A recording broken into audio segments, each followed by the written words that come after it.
सबसे पहले हम देखेंगे यदि हमारे पास दहाई के अंक हो,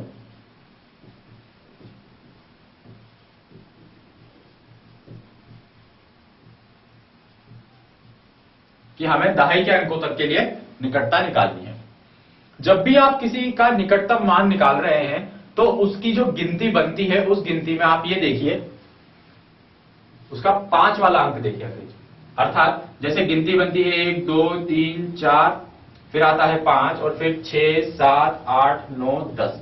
5 एक सबसे बीच का मान होता है। 5 के बाद आने वाली संख्या इधर से पास पड़ेगी।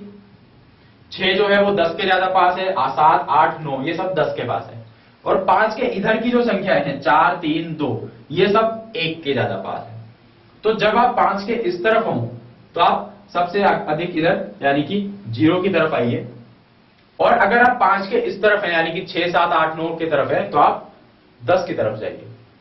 जैसे हमारे पास है 26, तो 26 जो है वो गिनती में 5 वाली के बाद आता है यानी कि 25 के बाद। तो 25 के बाद यानी कि वो इस जगह आया, तो 26 अपनी तरफ से 30 के ज्यादा पास होगा, ना कि 20 के, क्योंकि ये इधर है। 5 के इस तरफ है, आप देखिए 20 ज्यादा दूर पड़ेगा, 5 4 3 2 1 इतनी जगह उसे गिननी पड़ेगी। लेकिन अगर हम 26 से 30 जाते हैं तो केवल 4 स्थान उसे निकालने पड़ेंगे। तो 26 जो है वो 30 के ज्यादा पास होता है, ना कि 20 के।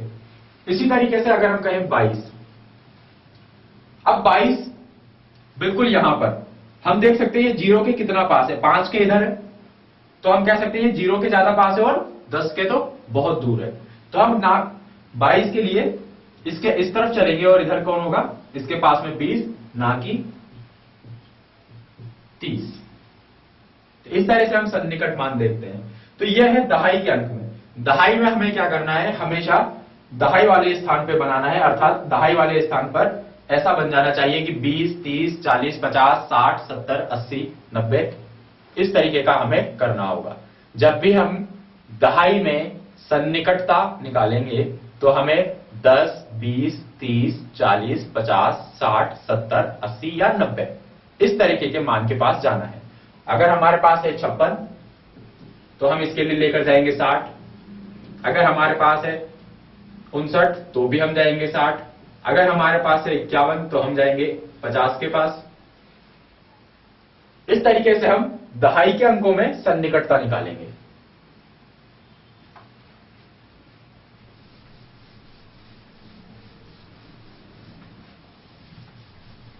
अब हम बात करते हैं सैकड़ा के लिए।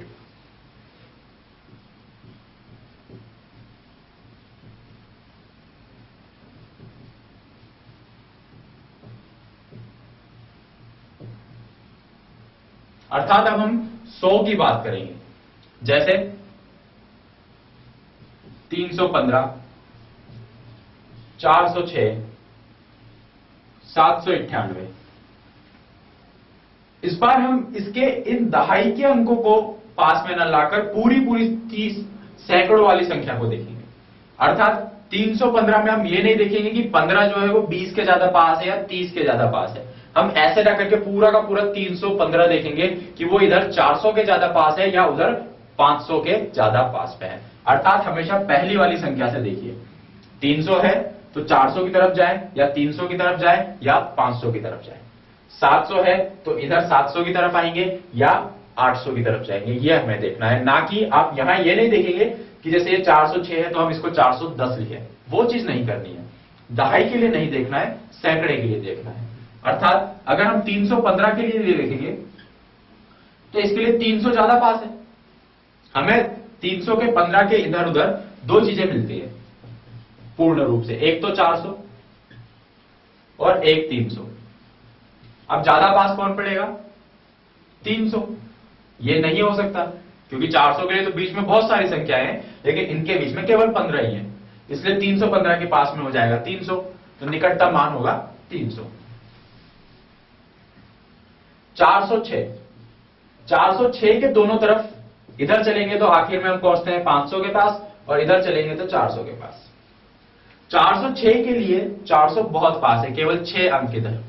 लेकिन अगर हम 500 तक जाएंगे तो बहुत सारे अंक हैं बीच में, तो हम इसे नहीं लेकर 400 को लेते हैं कि 406 के सबसे निकट कौन है 400।